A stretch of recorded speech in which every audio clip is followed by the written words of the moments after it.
बच्चे, आज की क्लास की अगर हम बात करें तो आज हम यहाँ पे एक बहुत ही इम्पोर्टेंट टॉपिक डिस्कस करने वाले हैं, जो क्या है हमारा असिस्टेड रिप्रोडक्टिव टेक्नोलॉजी। कि जब कोई कपल 2 to 3 years जब वो सेक्सुअल इंटरकोर्स को रेगुलरली प्रैक्टिस करता है, लेकिन उसके बाद भी जब वो कंसीव नहीं कर पाता है, मतलब चिल्ड्रन प्रोड्यूस नहीं कर पाता है, तो उसको हम क्या बोलते हैं बच्चा? इनफर्टिलिटी बोलते हैं। हम उसको क्या टर्म देते हैं? इनफर्टिलिटी बोलते हैं। ठीक है, हम सबको पता है कि जो साइट ऑफ फर्टिलाइजेशन है, ओवम एंड स्पर्म का जो फ्यूजन का साइट है, वो क्या है बच्चा? आपका फैलोपियन ट्यूब है। ठीक है, तो बच्चा अभी तक हमने 4 मेथड पढ़े है ना। जिफ्ट पढ़ा, गिफ्ट पढ़ा, थर्ड क्या था हमारा? ICSI था, एंड अभी आपने क्या रीड आउट किया अपना? Artificial insemination. नेक्स्ट मेथड क्या है आपका? सरोगेसी का मेथड। तो बेटा ये क्या थे आपके 5 इंपॉर्टेंट मेथड से, किसके लिए? आर्ट के लिए, असिस्टेड रिप्रोडक्टिव टेक्नोलॉजी के लिए, ताकि हम किसको ओवरकम कर सके? इनफर्टिलिटी को ओवरकम कर सके। हेलो बच्चा लोग, कैसे हैं आप लोग? मैं हूं वेदा जोशी एंड मैं स्वागत करती हूं आपके अपने amazing platform infinity learn by Shri Chaitanya में। तो बच्चे, आज की क्लास की अगर हम बात करें तो आज हम यहाँ पे एक बहुत ही इंपॉर्टेंट टॉपिक डिस्कस करने वाले हैं, जो क्या है हमारा असिस्टेड रिप्रोडक्टिव टेक्नोलॉजी। अगर हम इस टॉपिक की बात करें बच्चा, तो ये हमारा किस में आता है? क्लास 12 का जो रिप्रोडक्टिव हेल्थ का चैप्टर है, ये उसका एक टॉपिक है। एंड अगर हम इस चैप्टर की बात करें तो ये, अगर हम नीट के पॉइंट ऑफ व्यू से बोले तो ये तो बहुत ही इंपॉर्टेंट चैप्टर आपका यहाँ पे एनसीईआरटी में तो बहुत ही शॉर्ट में गिवन है, बट इंपॉर्टेंस में अगर हम ये देखें तो बहुत ही इंपॉर्टेंट है। तो स्टार्ट करते हैं हम अपना आज का टॉपिक। सबसे पहले बेटा, अगर हम बात करें अपनी ART की, that is assisted reproductive technology की, तो इसका पर्पस क्या है? ये क्यों इंपॉर्टेंट है हमारे लिए? तो बेटा यहाँ पे क्यों इंपॉर्टेंट है? Because of infertility. इनफर्टिलिटी तो हम सबको पता होगा क्या होती है इनफर्टिलिटी। कि जब कोई कपल 2 to 3 years जब वो सेक्सुअल इंटरकोर्स को रेगुलरली प्रैक्टिस करता है, लेकिन उसके बाद भी जब वो कंसीव नहीं कर पाता है, मतलब चिल्ड्रन प्रोड्यूस नहीं कर पाता है, तो उसको हम क्या बोलते हैं बच्चा? इनफर्टिलिटी बोलते हैं। हम उसको क्या टर्म देते हैं? इनफर्टिलिटी बोलते हैं। ठीक है, तो वही हमने बताया, जो एनसीईआरटी ने भी आपका कहा है कि ये क्या है? इनएबिलिटी टू कंसीव और produce the children after 2 years of unprotected sexual intercourse. यहाँ पे एक टर्म हमें बहुत अच्छे से याद रखना है, अनप्रोटेक्टेड, मतलब हम यहाँ पे कोई भी मेथड, कोई भी बैरियर मेथड का यूज नहीं कर रहे हैं। ठीक है, अब ये इनफर्टिलिटी होती क्यों है? क्या इसका रीजन है? ये कैसे हो सकती है? या तो फिजिकल हो सकती है कि बर्थ के बाद आ गई, या फिर कैसी हो सकती है? कॉन्जेनाइटल, मतलब बाय बर्थ हो सकती है, बर्थ से ही वो कैसे हो सकते हैं? इनफर्टाइल हो सकते हैं। या फिर ये कैसी हो सकती है? किसी डिजीज की वजह से, जो सेक्सुअल ट्रांसमिटेड डिजीज है, ये किसी भी डिजीज की वजह से हो सकता है। या फिर कोई अगर ड्रग्स बहुत ज्यादा ओवर यूज कर रहा है तो उसकी वजह से इनफर्टिलिटी हो सकता है। और कैसी हो सकती है? इम्यूनोलॉजिकल हो सकती है, हमारी बॉडी की वजह से हो सकता है, हमारे इम्यून रिस्पॉन्स की वजह से हो सकता है। या फिर ये कैसी हो सकती है? साइकोलॉजिकल भी हो सकती है, मतलब कि हमारी मेंटालिटी पे भी डिपेंड करता है। तो देखो ये क्या है? इनफर्टिलिटी के कॉजेस है। ठीक है, अब ये जो हमारे डिसऑर्डर है, आइदर वो फिजिकल हो या वो मेंटली हो या वो बाय बर्थ हो, इसको हम कैसे ओवरकम कर सकते हैं? With the help of the ART, that is assisted reproductive technology. हम इसकी हेल्प से क्या कर सकते हैं? इनफर्टिलिटी को ओवरकम कर सकते हैं। तो ये तो हमारा क्या था? एक जनरल ओवरव्यू था कि हमें आर्ट का रिक्वायरमेंट क्यों होता है। अब अगर हम अपनी आर्ट की बात करें, जो हमारी असिस्टेड रिप्रोडक्टिव टेक्नोलॉजी है, ये कितने टाइप्स की होती है? पहले इसका एक टाइप देख लेते हैं फ्लो चार्ट की हेल्प से। ये क्या क्या हो सकती है? गैमेट इंट्राफैलोपियन ट्रांसफर, जिसको हम शॉर्ट फॉर्म में क्या बोल देते हैं? गिफ्ट, है ना। या फिर ये क्या हो सकती है? जाइगोट इंट्राफैलोपियन ट्रांसफर, जिसको हम क्या बोल देते हैं यहाँ पे? जिफ्ट। ठीक है, इसके अलावा ये क्या हो सकती है आपकी? आर्टिफिशियल इंसेमिनेशन, जिसको हम शॉर्ट फॉर्म में क्या बोलते हैं? AI। या फिर कैसे इसको ओवरकम कर सकते हैं? With the help of the surrogacy, surrogate mother, सबने ये टर्म सुना होगा, ठीक है। और या ये कैसे हो सकता है? With the help of the in vitro fertilization, ये तो सबने सुना होगा। टेस्ट ट्यूब बेबी प्रोग्राम, सबने ये चीज सुनी होगी। तो ये क्या है बच्चे? हमारी ART के डिफरेंट मेथड्स है जिससे हम क्या कर सकते हैं? इनफर्टिलिटी को ओवरकम कर सकते हैं। अब इन्हीं सब मेथड को हमें 1 बाय 1 पढ़ना है जो एग्जाम में पूछे जाते हैं, ठीक है। पहला अगर हम बात करें बच्चा, तो सबसे पहले जो हमारा मेथड आता है वो क्या आता है आपका यहाँ पे? In vitro fertilization. देखो बेटा, बायो में इन विट्रो का मतलब क्या होता है? बॉडी से बाहर, मतलब आपका किस में हो रहा होगा? लैबोरेटरी में हो रहा होगा। अगर यहाँ पे टर्म होता इन विवो तो मतलब क्या होता है? बॉडी के अंदर। तो सबसे पहले तो आपको टर्म से ही पता चल गया कि जो फर्टिलाइजेशन हो रहा है, जो स्पर्म और एग का जो फ्यूजन हो रहा है, वो बॉडी से बाहर कहाँ होगा? आपका लैबोरेटरी के अंदर होगा, ठीक है। तो यहाँ पे वही चीज हमने सबसे पहले बोली कि जो फर्टिलाइजेशन होगा वो कहाँ होगा? आपका outside the body of female होगा, क्योंकि फर्टिलाइजेशन हमेशा फीमेल में होता है। तो ये बॉडी से बाहर होगा, कहाँ होगा? लैबोरेटरी के अंदर होगा, ठीक है। यहाँ जो एम्ब्रियो बनेगा, उस एम्ब्रियो को या उस जाइगोट को बेसिकली हम कहाँ ट्रांसफर करते हैं? या तो आप किस में रखोगे? यूटेरस में रखोगे, या फिर आप उसको कहाँ ट्रांसफर करोगे? फैलोपियन ट्यूब में करोगे। बेटा इसमें एक एक टर्म बहुत ज्यादा इंपॉर्टेंट है, क्योंकि कई बार क्या होता है कि एग्जाम में या तो उसका फुल फॉर्म पूछ लिया जाता है, या फिर वो मेजा कॉलम की फॉर्म में आ जाता है, या फिर वो आपका MCQ की फॉर्म में आ जाता है। तो आपको ये जो टर्म्स है उनको बाय हार्ट याद करना है, ठीक है। एंड इसके अलावा हमने बोला कि जो आपका इन विट्रो फर्टिलाइजेशन है, इसी को बच्चे आपने क्या बोला है यहाँ पे? टेस्ट ट्यूब बेबी प्रोग्राम, है ना। टेस्ट ट्यूब बेबी हम इसी को बोलते हैं, इसी का सेकेंड नेम क्या है आपका? टेस्ट ट्यूब बेबी प्रोग्राम, ठीक। अब कब फैलोपियन ट्यूब में ट्रांसफर करेंगे, कब यूटेरस में ट्रांसफर करेंगे, और उसको क्या टर्म देंगे, ये भी हमारे लिए इंपॉर्टेंट है। तो सबसे पहले आता है बेटा आपका जाइगोट इंट्राफैलोपियन ट्रांसफर, जिसको आप शॉर्ट फॉर्म में क्या बोलते हो? जिफ्ट, ZIFT फुल फॉर्म पूछा जाता है। आपको लिखा होगा जिफ्ट का फुल फॉर्म क्या है और आपको बताना होगा। वहां पे ये कर सकते हैं जाइगोट इंटरफैलोपियन ट्रांसफर कर सकते हैं, कुछ भी और लिख सकते हैं आपका, ठीक है। तो हमने क्या बोला? Zygote intrafallopian transfer. देखो अगेन नेम से समझ आ रहा है ना कि जो जाइगोट है उसको आप कहाँ ट्रांसफर कर रहे हो? फैलोपियन ट्यूब के अंदर ट्रांसफर कर रहे हो। मतलब हमें लोकेशन पता चल गया कि कहाँ होगा? फैलोपियन ट्यूब में होगा।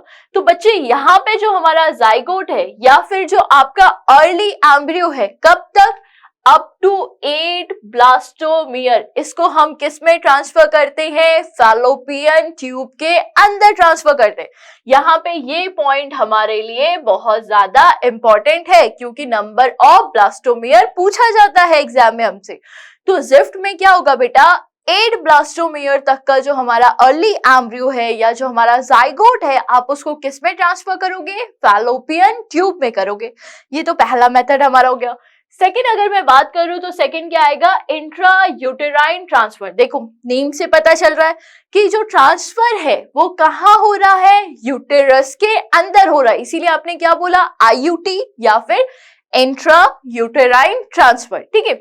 यहाँ कौन सा एम्ब्रियो का ट्रांसफर होता है? Embryo with more than 8 blastomere. अगर 8 ब्लास्टोमियर तक है तो आप उसको किस में ट्रांसफर करोगे? फैलोपियन ट्यूब में करोगे। और अगर मोर देन 8 ब्लास्टोमियर है तो आप उसको किस में ट्रांसफर करोगे? यूटेरस के अंदर करोगे।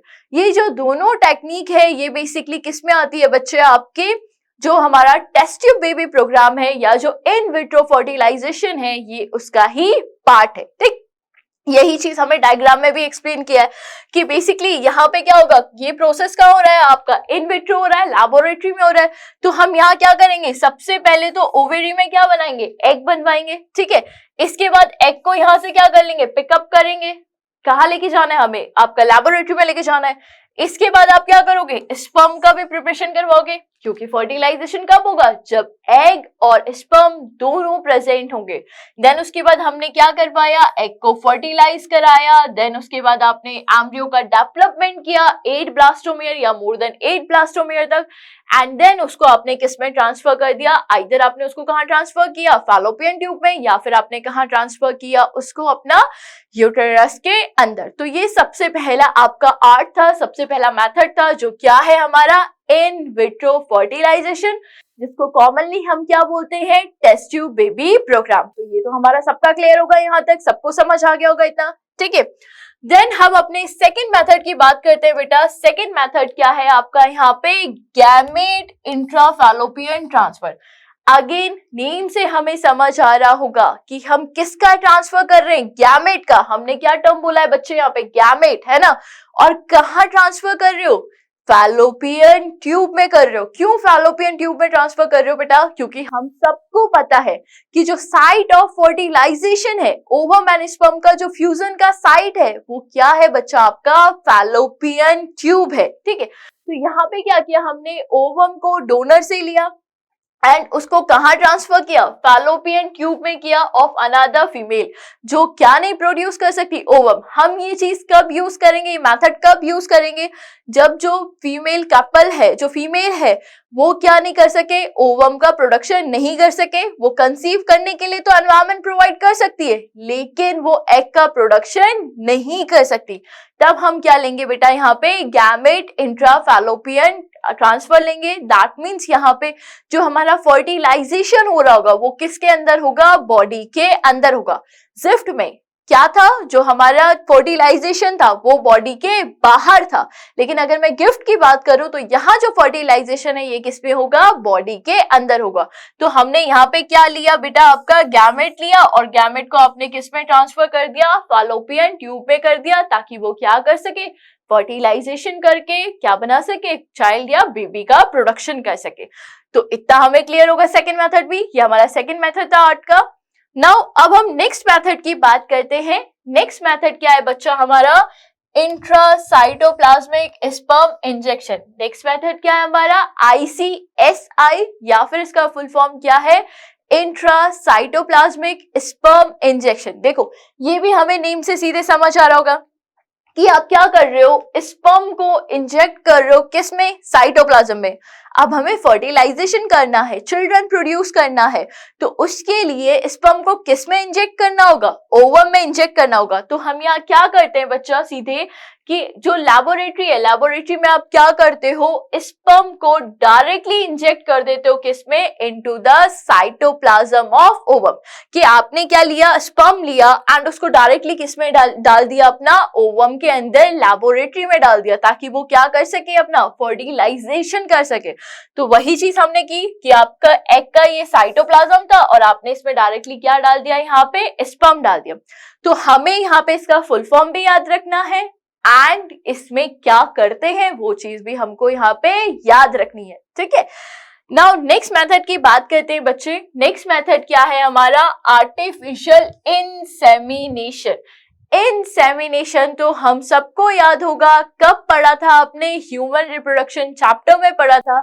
इंसेमिनेशन का मतलब क्या होता है कि जो रिलीज हो रहा है सीमन का, किसके अंदर, ह्यूमन फीमेल के अंदर, तो उसको क्या बोल रहे हो, इंसेमिनेशन बोल रहे हो, है ना। अब हमने क्या बोला, आर्टिफिशियल इंसेमिनेशन। जनरली तो हमने वहां पे आपका नेचुरल पढ़ा था, बट हम यहाँ पे क्या कर रहे हैं, आर्टिफिशियली सीमन को या फिर स्पर्म को इंजेक्ट कर रहे हैं किसके अंदर, ह्यूमन फीमेल के अंदर, ठीक है। तो यहाँ क्या होता है बेटा कि जो सीमन है, सीमन को आप कहाँ से कलेक्ट कर सकते हो, या तो आपने किससे ले लिया, हस्बैंड से ले लिया, या फिर आपने इसको किससे ले लिया बेटा, दूसरा जो डोनर था आपने उससे ले लिया एंड उसको आर्टिफिशियली इंट्रोड्यूस किया, किसके अंदर इंट्रोड्यूस किया, या तो वजाइना में इंट्रोड्यूस किया ह्यूमन फीमेल की, या फिर किस में किया बच्चे, यूटेरस के अंदर किया, ठीक है। ये दो जगह आप इसको इंसेमिनेट कर सकते हो, या तो किस में करोगे, वजाइना में करोगे, या फिर किस में करोगे, यूटेरस में करोगे। अगर जो सीमेन है उसको अगर आप आर्टिफिशियली इंट्रोड्यूस कर रहे हो यूटेरस के अंदर, तो उसको आप क्या बोलते हो बेटा, यहाँ पे इंट्रा यूटेराइन इंसेमिनेशन, ठीक है। क्या बोला हमने, IUT क्या था बेटा आपका? इंट्रा यूटेराइन ट्रांसफर था। अभी हमने क्या बोला है? IUI, that means intra uterine insemination, कि आपने क्या किया? सीमन को आर्टिफिशियली किसमें इंट्रोड्यूस कर दिया? यूटेरस के अंदर आपका इंसर्ट कर दिया। ठीक है, ये कब हमारे लिए बेनिफिशियल होता है? इसका पर्पस क्या है? ये कब होगा बच्चे? जब जो मेल पार्टनर है या तो उसका जो स्पर्म काउंट है वो बहुत ज्यादा लो हो, ठीक है, इतना स्पर्म ना हो कि वो फीमेल को क्या कर सके, वहां फीमेल कंसीव कर सके, या फिर ये कैसा होगा, जो मेल है वो कैसा होगा? इनएबिलिटी होगी टू इंसेमिनेट द फीमेल, वो कैसा होगा आपका? इनफर्टाइल होगा। तब हम कौन सा मेथड यूज करते हैं? आर्टिफिशियल इंसेमिनेशन का यूज करते हैं। तो बच्चे अभी तक हमने 4 मेथड पढ़े है ना, जिफ्ट पढ़ा, गिफ्ट पढ़ा, थर्ड क्या था हमारा? ICSI था, एंड अभी आपने क्या रीड आउट किया अपना?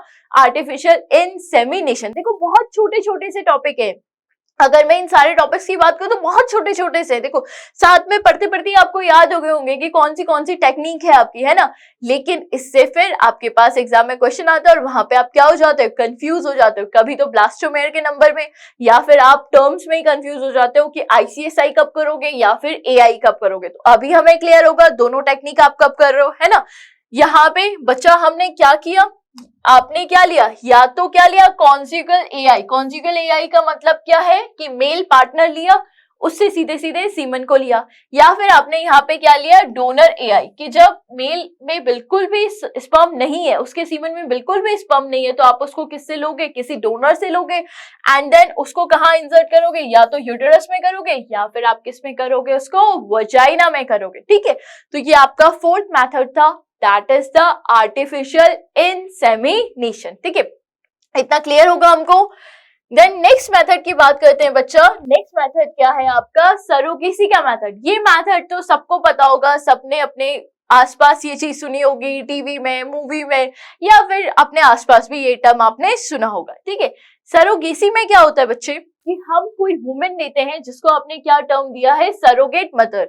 ये फीमेल पार्टनर नहीं है, हम यहाँ पे किसी और फीमेल को हायर कर रहे हैं ताकि वो क्या कर सके कि जो भी बेबी है, जो चिल्ड्रन है, उसको अपने वोम में रख सके, अपने यूटेरस में रख सके, ताकि वो क्या कर सके? डेवलप हो सके। यहाँ पे जो फीमेल पार्टनर है वो कंसीव नहीं कर पाएगी, वो उसको इतना प्रॉपर एनवायरमेंट नहीं प्रोवाइड करवा पाएगी, इसीलिए हमें क्या पड़ती है? एडिशनल फीमेल का यहाँ पे रिक्वायरमेंट होता है, जिसको आपने यहाँ पे क्या टर्म दिया बच्चे? Surrogate mother. ठीक है, तो आपने यहाँ पे सरोगेट मदर लिया, एंड देन जो सरोगेट मदर है उसको किससे इम्प्रेग्नेंट किया? या तो आपने क्या लिया? AI लिया, मतलब आर्टिफिशियल इंसेमिनेशन लिया, या फिर आपने क्या किया कि जो आपने IVF में, इन विट्रो फर्टिलाइजेशन में, जो आपने एम्ब्रियो बनाया था उसको कहाँ इंसर्ट किया? यूटेरस के अंदर इंसर्ट किया। तो बेटा ये क्या थे आपके 5 इंपॉर्टेंट मेथड से, किसके लिए? आर्ट के लिए, असिस्टेड रिप्रोडक्टिव टेक्नोलॉजी के लिए, ताकि हम किसको ओवरकम कर सके? इनफर्टिलिटी को ओवरकम कर सके। तो ये तो क्या कर रहे हैं हम? इनफर्टिलिटी को यहाँ पे क्या कर रहे हैं? ओवरकम कर रहे हैं। लेकिन हर कोई ये जो आर्ट है ये हर कोई नहीं कर सकता। क्यों? क्योंकि एक तो ये क्या है? एक्सपेंसिव है। ठीक है, इसमें काफी अच्छा खासा खर्चा हो जाता है। दूसरा, इसमें स्पेशल जो भी आपके डॉक्टर्स है उनका रिक्वायरमेंट है, ऐसे कोई इसको नहीं कर सकता। तो बेसिकली इसमें थोड़ा बहुत यहाँ पे प्रॉब्लम आता है। लेकिन आज के टाइम में ये इनफर्टिलिटी को ओवरकम करने के लिए सबसे इंपॉर्टेंट मेथड है। जो भी हमने यहाँ पे आपके 5 मेथड्स आपके पढ़े, 5 मेथड्स में से कुछ भी हम यहाँ पे अडॉप्ट कर सकते हैं। या फिर एक और आपका आता है जिसको आप बोलते हो लीगल अडॉप्शन, कि जब ये सारी प्रोसेस हमें नहीं करनी, हम सीधे सीधे कहाँ चले गए कि आप अडॉप्शन करवाने के लिए चले गए, तो वो भी क्या है? इसका एक वैसा मेथड आ जाएगा। ठीक है, तो आई थिंक आप सबका ये वाला टॉपिक क्लियर होगा। अब इससे रिलेटेड कोई भी क्वेश्चन आएगा आप लोग कभी गलत करके नहीं आओगे। एंड आपने यहाँ पे ये लेक्चर में ये पढ़ लिया है, आप क्या करोगे? एनसीईआरटी को ओपन करोगे, एनसीईआरटी में भी लाइन टू लाइन देखोगे कि क्या यही चीजें लिखी है। कुछ एडिशनल अगर डाउट होता है तो वो आप पूछ सकते हो। ठीक है, लेकिन इसके लिए क्या करनी है? एनसीईआरटी रीड आउट करनी है। जैसा कि हम हमेशा बोलते हैं एनसीईआरटी सबसे ज्यादा इंपॉर्टेंट है, तो इसके लिए एक बार एनसीईआरटी को रीड आउट कर लेना, लेक्चर देख लेना, एनसीईआरटी रीड आउट करना, और कोई डाउट हो तो चैट बॉक्स पे अपना पूछ लेना। ठीक है, तो thank you so much, stay tuned with us.